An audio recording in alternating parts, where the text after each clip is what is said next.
बिस्मिल्लाहिर्रहमान अस्सलाम वालेकुम दोस्तों। नावल रूह मोहब्बत राइटर हूर सुलेमान दूसरा हिस्सा पेश खिदमत है। वो कमरे में आया तो कमरे में मलगजा अंधेरा छाया हुआ था और वो परी पैकर उसके बेड पर पूरे हक से बराजमान थी। उसे देखते उसकी धड़कन बढ़ी थी। बारीक कदम उठाता वो उसके पहलू में दराज हुआ तो उसकी पलकें लर्जी थी। मैं जानता हूँ तुम जाग रही तो क्यों मेरा इम्तिहान लेने पर तुली हो। पहली नज़र की मोहब्बत हो मेरे दिल का हाल बेहाल कर दिया है तुम। इन सब चीज़ों का हिसाब कौन देगा। उसके कान में सरगोशी करता उसने उसका रुख अपनी तरफ किया था। लर्जती पलकतें कपकपाते होंठ वो दीवाना हुआ। तभी झुक कर उसके माथे पर अपने पुरहिद्दत लब रखे तो उसने एकदम मुठियों को भींचा था। आंखें खोलो, उसने एक हुक्म सादर किया था। आंखें खोलो माहे। उसके लहजे में अब सख्ती दार आई थी। माहे को उसके लहजे से खौफ आया था। कभी डरते डरते अपनी आंखें खोली थीं। सामने वो मगरूर शहजादा पूरे हक से उस पर झुका हुआ था। उसकी आंखें खोलने पर उसके आंखों पर लब रख गया। नाम पता है मेरा। उसने कान के करीब आते उससे सवाल किया तो उसने नफ़ी में सर हिला दिया तो वो मुहब्बिब साहब मुस्कुराया। अरहम, नाम लो मेरा। एक और हुक्म। जी जी, उसने थूक निकला था। मैंने कहा नाम लो मेरा अरहम। उसने बड़ी दिक्कत से उसने नाम लिया। तभी वो एकदम से उसके होंठों पर झुका था और पूरी शिद्दत से उसने अपनी मोहब्बत की मोहर साबित की थी कि वो तड़प उठी। उसकी शर्ट मुट्ठी में भींचे उसके खुद को उससे छुड़ाया था मगर वहाँ गिरफ्त नहीं थी।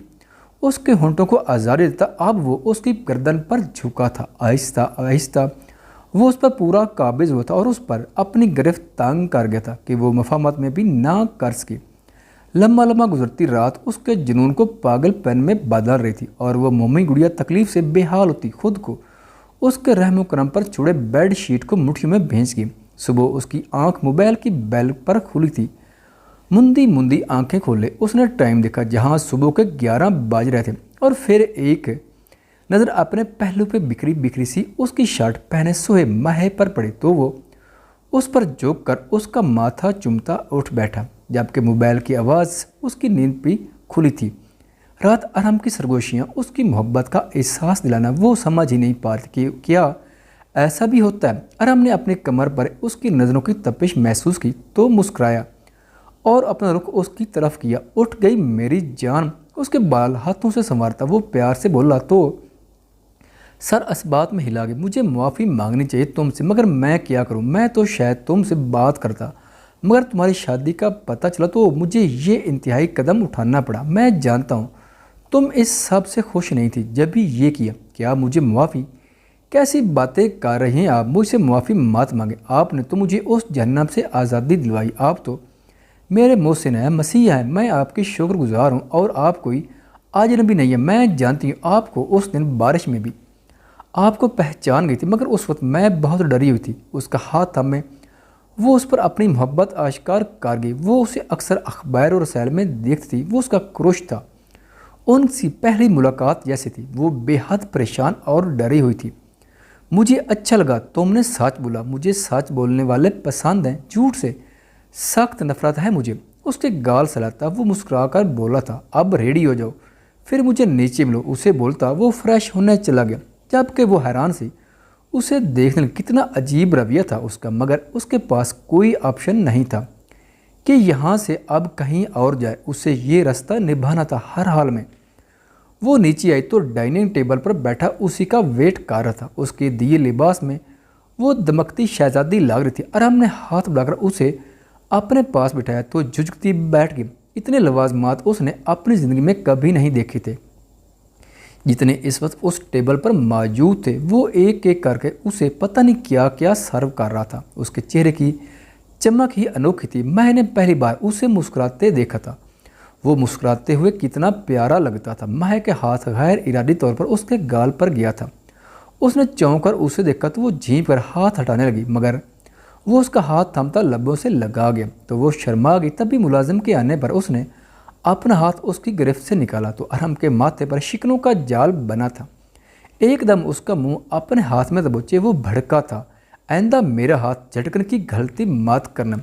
गुस्से से उसका मुंह छोड़ता वो लंबे डाग भरता बाहर निकल गया जबकि वो आंसी बहाती आंसू बहाती खुद को कोसती रही। वो कैबिन में बैठा सख्त मुस्तरब था। उस बेचारी से ज़बरदस्ती निकाह किया और अब ये सब उसकी भी तो कोई गलती नहीं थी। वो इतनी बोल्ड नहीं थी, मुझे समझना चाहिए था। खुद को सरजनिश करता वो परेशान हुआ था। अगर वो नाराज़ होकर छोड़ गई तो उसके दिल में डर कुंडली मारकर बैठा था। पूरी मीटिंग वो परेशान ही रहा और वहाँ से फारिग होते वो घर के लिए निकला था, क्योंकि उसे डर था कहीं वो उसे छोड़कर ना चली जाए। गाड़ी से उतरते वो तकरीबन भागने के अंदाज में अपने कमरे में आया, जहाँ वो बेड पर बैठी किताब पढ़ने में मसरूफ़ थी। अरहम की जान में जान आई थी। उसे सामने देखकर आगे बढ़कर उसने जल्दी से उसे गले लगाया था।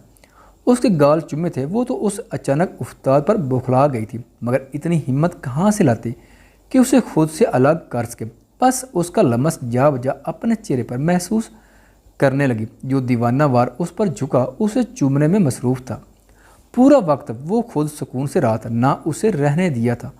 वो शर्माती लुजाती उसकी पनाह में पिघलती जा रही थी, जबकि वो तो इंतहा की हद तक बेबाक था। महनूर ने उसके बिखरे बाल अपने हाथों से समेटे तो वो उसका माथा चुमता बराबर में लेटकर उसका सर अपने सीने पर रख गया। चाहे कितना भी नाराज़ हो लेना माह, मगर छोड़कर मत जाना मुझे। उसका हाथ चुमता वो बेबसी से बोला तो उसका माथा चूमकर मुस्कुरा दी। आप मेरा मस्कन है, आपके सिवा अब है ही कौन इस दुनिया में मेरा। आप मेरा घर है, मेरे दिल है, मैं कैसे रह सकती हूँ आपके बगैर। वो थोड़े ही वक्त में उसकी मोहब्बत में डूब गई थी। शायद मोहब्बत ऐसी ही होती है, बिना गर्ज के। उनकी शादी को महीना हो गया था। वो उसका बहुत ख्याल रखता था, बहुत मोहब्बत करता, मगर मामूली सी बात पर उसका अचानक मूड बिगड़ जाता, जिससे वो अब परेशान रहने लगी थी। उसे लगता था अरहम के साथ कोई मसला है, वरना उस जैसा प्यारा इंसान अचानक इतना वाशी नहीं बन सकता। मुलाजमों से वो ज़्यादा बात नहीं कर सकती थी। अरहम की उस पर हर पल नज़र रहती थी। वो उसे एक पल भी अपनी नज़रों से उजल नहीं होने देता था। उसे डर लगता था उसकी माँ और तंजीला की तरह मैं भी उसे छोड़ जाएगी। मगर भला जो खुद सारी ज़िंदगी मोहब्बत के लिए तरसी हो, वो अपना मोहब्बत भरा आशियाना छोड़कर कहाँ जाएगी। मगर अरहम अपने दिल का क्या करता। अपनी माँ के बाद उसे दादी ने संभाला था, मगर तंजीला के बाद वो बिल्कुल टूट गया था। गलत सोबत में रहने लगा था और फिर एक दिन वो उसे मिली और उसकी ज़िंदगी में भूचाल बर्पा कर गई।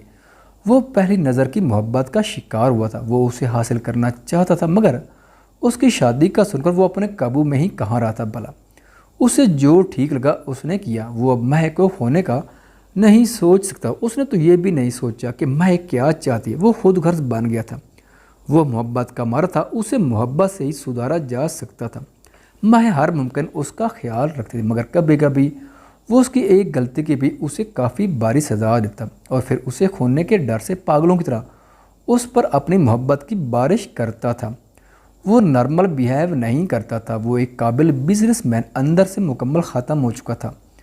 उसका मूड आज बहुत अच्छा था। आज अरहम ने उसे बाहर घूमने ले जाने का वादा किया था, इसलिए वो सारे काम जल्दी से निपटाकर अब तैयार होने में मसरूफ़ थी।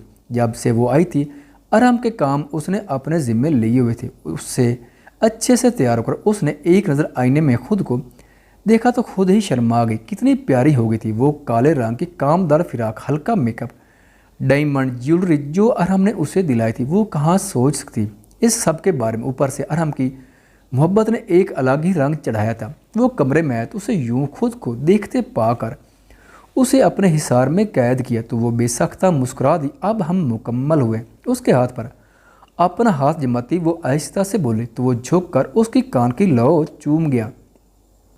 मुझसे मत शर्माया करो जाने अरहम, हमारे दरमियान शर्मा वाली कोई बात नहीं। उसका रुख अपनी तरफ मुड़ता वो उसके लबों पर झुका था। मैं ने भी अपनी बाहें उसके गले में डाली तो वो उसे खुद में भींच गया। अरहम, हमें जानना था ना। लबों को आज़ादी मिलते ही मैं ने उसे याद दिलाया था। उसकी बात पर वो मुस्कुराता उसका हाथ हमें बह रहा था। उसे वो सबसे पहले सी साइड लेकर गया था। पानी देख तो वो पागल दीवानी हुई थी। अरहम तो उसे देख कर ही पागल हुए जा रहा था कि इतना नायाब और कीमती मोती उसका बिना किसी मिलावट के बिल्कुल खालिस। वो हंसती खेलती सीधा उसके दिल में उतार रही थी। वहाँ मौजूद कई लड़कियों ने अरहम को उसके साथ देखा और जल गई, मगर वो दीवाना तो अपनी दीवानी को देखने में मसरूफ़ था। जैसे उससे ज़्यादा ज़रूरी काम दूसरा کام ہی نہ ہو۔ وہاں سے ارحم کے منع کرنے کے باوجود اس کے گول گپے اور چنا چاٹ کھائی تھی اور اسے بھی کھلائی تھی۔ وہ اسے خوش دے کر خوش تھا۔ پھر وہ اسے پورے کراچی کی ہر خاص جگہ لے کر گیا تھا۔ وہ تو کبھی ایسے گھومنے نکلی ہی نہیں تھی۔ اس کے لیے یہ سب بہت نیا اور انوکھا تھا۔ ارحم تو بس اس کی خوشی میں خوش تھا۔ آخر میں وہ اسے دور دریا لایا تھا۔ اتنے خوابناک ماحول میں دونوں نے ڈنر کیا تھا۔ تبھی واپسی پر وہ ایک بار پھر سیل پر جانے کے لیے بازد ہوئی تھی۔ ارحم کے لیے اس کی خوشی اہم تھی، اس لیے وہ اسے سیل پر آیا تھا جہاں وہ اب اس کا ہاتھ تھا میں ننگے پیر سیل پر چلتی اس سے اپنے دل کا حال بیان کر رہی تھی۔ ارحم نے اس کے گرد بازو پھیلائے تو وہ پورے حق سے اس کے سینے سے لگی تھی۔ سمندر کی موجیں ان کے پیروں کو چھوتی واپس لوٹ رہی تھی۔ وہ خوش تھی، بے حد خوش، ایسا لگ رہا تھا وہ ہواؤں میں اڑ رہی تھی۔ ارحم نے اس کے چہرے کو خوشی دیکھی تھی۔ واپسی پر وہ بس اسی سب کے بارے میں بات کرتی رہی تھی جبکہ وہ آج صرف اسے سننا چاہتا تھا۔ واپسی پر وہ اتنی تھکی ہوئی تھی کہ بستر پر گرتے ہی ہوش و ہوا سے بے گانہ ہوئی تھی۔ وہ کمرے میں آیا تو اسے دیکھتا مسکرا کر اس پر جھکا تھا۔ وہ جو گہری نیند میں تھی ایک دم گھبرا کر اٹھی تھی اور اسے خود سے دور کیا تھا، اور اس کے یوں کرنے پر وہ ایک دم اس کے بال مٹھی میں جکڑ گیا۔ اوہ ارحم، مجھے درد مجھے بھی ہوا جب تم نے مجھے خود سے دور کیا۔ دور ہونا ہے مجھ سے، بتاؤ۔ وہ غصے سے پاگل ہو رہا تھا۔ مہک کی آنکھوں میں آنسو آئے تھے۔ نہیں، دور نہیں جانے دوں گا، مار دوں گا تمہیں جان سے۔ وہ پاگل ہو گیا تھا۔ اس کا منہ دبوچے وہ سب فراموش کر گیا تھا۔ اس کے منہ چھوڑنے پر وہ بھاگ کر واش روم میں بند ہوئی تھی۔ دروازہ کھولو مہک، وہ دیوانہ ہو رہا تھا۔ نہیں نہیں، آپ مارو گے، ہچکیوں سے روتی وہ زمین پر بیٹھتی چلے گی اور دوسری طرف وہ بالوں کو مٹھی میں بنچے پورا کمرہ تہس نہس کر گیا۔ پوری رات واش روم میں بیٹھے بیٹھے اس کی کمر اکڑ گئی تھی، مگر وہ اتنا ڈر گئی تھی کہ اس کی ہمت ہی نہیں ہوئی باہر نکلنے کی۔ باہر سے آتی کھٹ پٹ وہ گھبراتی اور دبکی تھی۔ جب اسے یقین ہو گیا کہ وہ باہر چلا گیا تو اس نے ہمت کر کے کمرے سے باہر قدم نکالا۔ آج پھر اسے اپنا بچپن یاد آیا تھا۔ کیوں کرتے ہیں آپ ایسا؟ کمرے کی حالت دیکھ وہ پھوٹ پھوٹ کر رو رہی تھی۔ مجھے معلوم کرنا ہوگا ایسا کیا ہوا ہے آپ کے ساتھ جو آپ اس طرح ہو گئے ہیں، خود سے بولتی اس نے جلدی سے کمرہ صاف کیا اور باقی کام ملازمہ کو بولتی وہ سرونٹ کوارٹر کی طرف آ گئی جہاں ارحم کی پرانی ملازمہ رہتی تھی۔ اسے دیکھتے ہی وہ اٹھ بیٹھی تو وہ ان کے پاس جا کر بیٹھ گئی۔ خیریت بیٹا، آج آپ یہاں؟ اسے دیکھ وہ حیران ہوئی تھی۔ جی اماں، مجھے آپ سے کچھ ضروری بات کرنی۔ کیسی بات؟ وہ پریشان ہوئی تھی۔ مجھے ارحم کے ماضی کے بارے میں سب جاننا ہے۔ وہ کیوں ایسے ہیں؟ اتنے غصے والے، بالکل بدل جاتے ہیں وہ۔ ان کو بتاتی وہ رو دی تھی۔ بیٹا سنبھال لو خود کو، اس بچے نے بہت کچھ سہا ہے، اللہ بس اسے صبر سے، چھوٹی سی عمر میں بڑے بڑے پہاڑ ٹوٹے چکے ہیں، جب بھی اس کی شخصیت مسخ ہو گئی ہے۔ اماں کے بول پر اس نے پریشانی سے انہیں دیکھا۔ آپ بتائیں نا مجھے سب جاننا ہے، تبھی میں ان کے قریب ہو سکتی، انہیں ٹھیک کر سکتی ہوں۔ وہ ایک عزم سے بولی تو انہوں نے بات شروع کی تھی۔ روبی اور جمشید صاحب کی لو میرج تھی۔ جمشید صاحب عمر میں بڑے تھے، ان کا ایک ہی بیٹا تھا ارحم، ان دونوں کا لاڈلا، مگر کچھ عرصے سے وہ اپنی ماں کی توجہ نہیں پا رہا تھا۔ وہ زیادہ تر وقت اپنی پارٹیز اور دیگر کاموں میں صرف کرتی۔ وہ معصوم بچہ اپنی ماں کی محبت کے لیے ترستا رہتا۔ جمشید صاحب کو بھی اب کی عادت بری لگنے لگی تھی۔ وہ انہیں سمجھاتے تھے مگر وہ مان کر نہ دے تھی۔ تبھی ایک دن جب کوئی گھر میں نہیں تھا، معصوم ارحم نے اپنی ماں کو اپنے ایک دوست کے ساتھ بیڈ روم میں جاتے دیکھا۔ وہ معصوم کہاں جانتا تھا کسی چیز کے بھی بارے میں۔ وہ ماں سے ملنے کے اوپر گیا تو اس کی ماں بنا لباس کے اس آدمی کی باہوں میں جھول رہی تھی۔ اسے دیکھ ایک دم بدحواس ہوتی اسے مارتی چلے گی، جبکہ وہ بیچارہ اپنا قصور بھی جان نہ پایا۔ اسے اتنا زد و کوب کیا کہ وہ ڈرا سہما رہنے لگا۔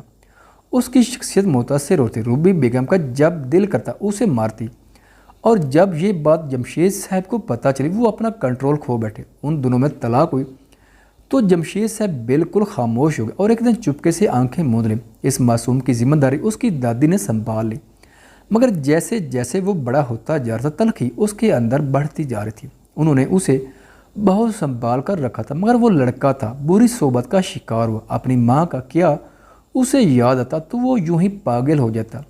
پھر اس کی زندگی میں تنزل آئی جو اسے سب سے الگ لگی۔ وہ ساتھ رہتے، ایک دوسرے کا خیال رکھتے، مگر اس کا ماضی جان کر وہ اسے چھوڑ گئی۔ اسے کسی اور سے محبت ہو گئی تھی، وہ ٹوٹا بکھرا اور برا بن گیا، اسے محبت لفظ سے نفرت ہو گئی، اس کا دل کرتا سب تہس نحس کر ڈالے، وہ پتھر بن گیا تھا، اس پر کچھ اثر نہیں کرتا تھا، وہ بنا فیلنگ والا انسان تھا، اسے سب فیلنگ لیس کہتے تھے مگر اسے پرواہ نہیں تھی، وہ لوگوں کو مارنے سے بھی دریغ نہیں کرتا تھا، وہ شدت پسند بن گیا تھا، اکثر اپنے ماضی کو یاد کرتا وہ ہوش کھو بیٹھتا تھا، تب اسے ملازم سنبھالتے تھے، وہ دنوں کمرے سے نہیں نکالتا تھا، لوگ اسے پاگل سمجھنے لگے تھے مگر وہ پاگل نہیں تھا، وہ اکیلا تھا، اسے سہارا چاہیے تھا جو کوئی اسے کبھی بھی دے ہی نہیں سکا، وہ دنوں بس پانی پر گزارا کرتا، زیادہ سے زیادہ سگریٹ پیتا، لوگوں سے دور رہتا، تنہائی پسند ہو جاتا اور نارمل ہوتا تو کام کام کام، اس کے علاوہ اسے کچھ نہیں سوچتا تھا، وہ مشین بن گیا تھا جسے کچھ محسوس نہیں ہوتا تھا، وہ لوگوں کے درد کو نہیں سمجھتا تھا، اسے سب اپنی طرح بے حس لگتے تھے، اسی عورت ذات سے نفرت ہو گئی تھی، وہ ان کے نام تک سے چیڑتا تھا، نہ جانے کتنی عورتیں اس کے پاس آتی تھیں مگر وہ آنکھ اٹھا کر انہیں نہیں دیکھتا تھا، دھتکار دیتا تھا، اسے نہیں چیتے کوئی اور، پھر اس نے ماہے کو دیکھا تو لگا سب کچھ الگ ہے، وہ خود پر سے اختیار ہو گیا اور بنا اس کی مرضی جانے اسی زندگی میں شامل کر گیا، جیسے جیسے وہ اس کی کہانی سنتی جاتی اس کی آنکھوں سے آنسو رواں تھے،